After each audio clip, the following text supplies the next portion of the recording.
Low, sweet chariot, coming for to carry me home. Swing low, sweet chariot, coming for to carry me home.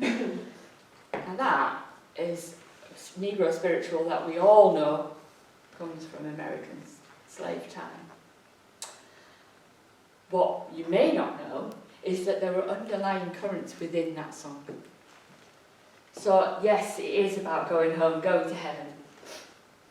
But it was also code for tonight's the night to go.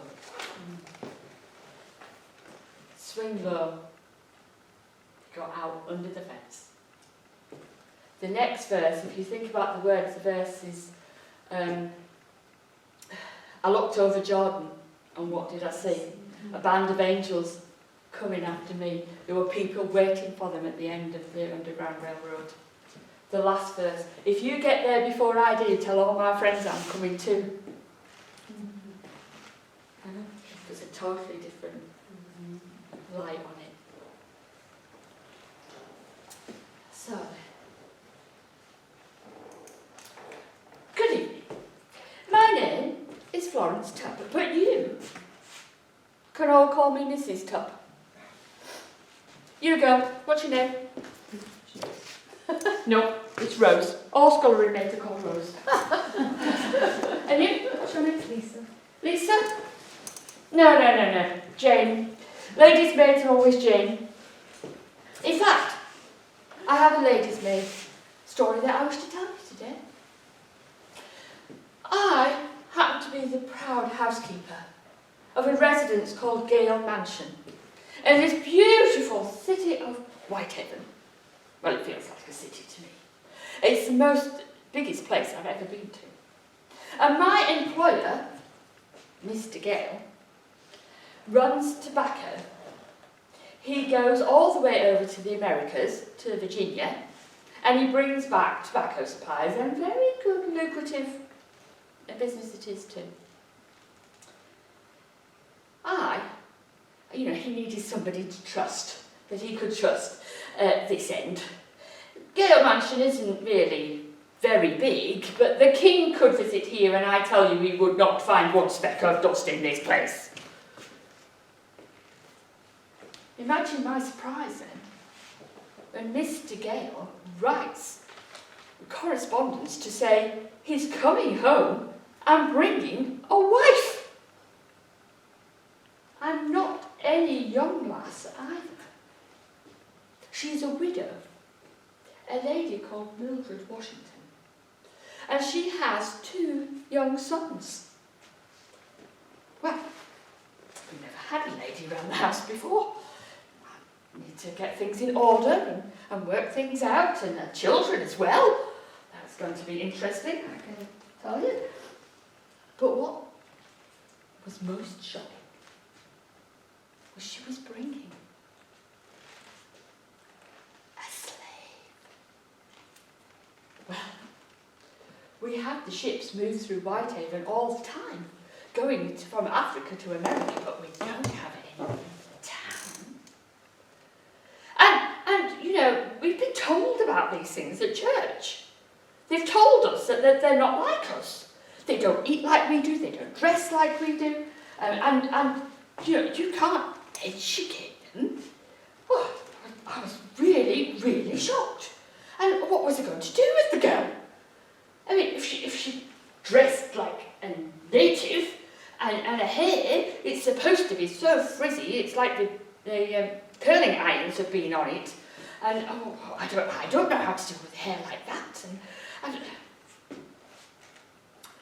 they arrived when Mr. Gale and the new Mrs. Gale arrived, and the 2 boys, and quite a fidgety pair they were too, and the slave. The first thing I noticed about her was her eyes. Her hair was put up underneath the most fashionable of wigs, And her clothes were just a simpler version of her mistress's, and far better quality than mine ever were. But it was her eyes. They sparkled, and they were intelligent. It's the only word for it. It quite took me by surprise, I can tell you. But before I could question any of this, we realised quite soon that Mrs Gale was ill. She was with child, and the voyage had not been good to her.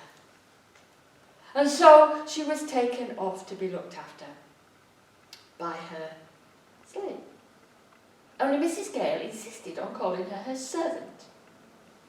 In fact, that wasn't the only thing that Mrs Gale insisted on. As time went by, I soon learned that all the things that I'd been told about these people was totally wrong. This person was wonderful. She was happy. She would walk into a room and brighten the place up. Mrs Gale had taught her to read and write. She knew all the social airs and graces that she should have, and she looked after her mistress like she was her own child. It wasn't long after the arrival that we noticed that it wasn't childbirth that was the problem, it was the fever. Her and her servant had caught it on the ship on the way over from America. And it was then that Mrs Gale did the first strange thing.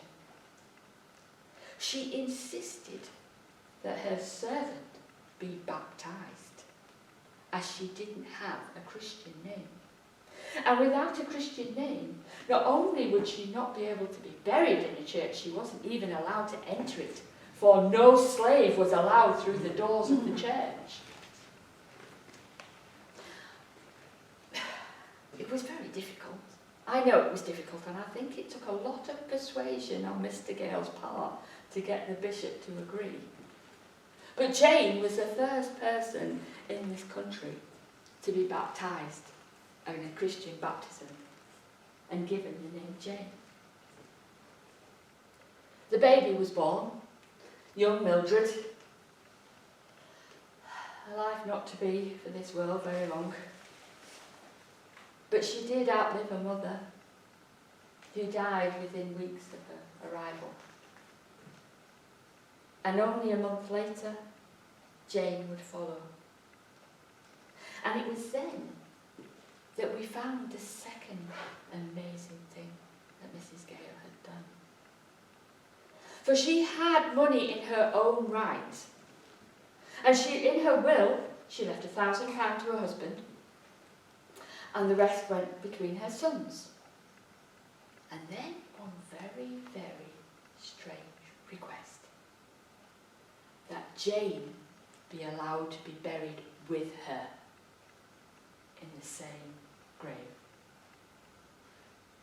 And that's exactly what she did. Because she'd been baptised, they could say nothing about it. And that grave lies within the ruins of St Nicholas's Church in Whitehaven. It is still there, and there's just a little plaque. And it's quite missed, really, and people walk past it. But wow, this woman saw past everything that she'd been told. And she made a difference to that one person. She couldn't change what was happening. She couldn't change the slave trade. But she could make a difference to that one person. And that's the story of Mrs Gale. Very good.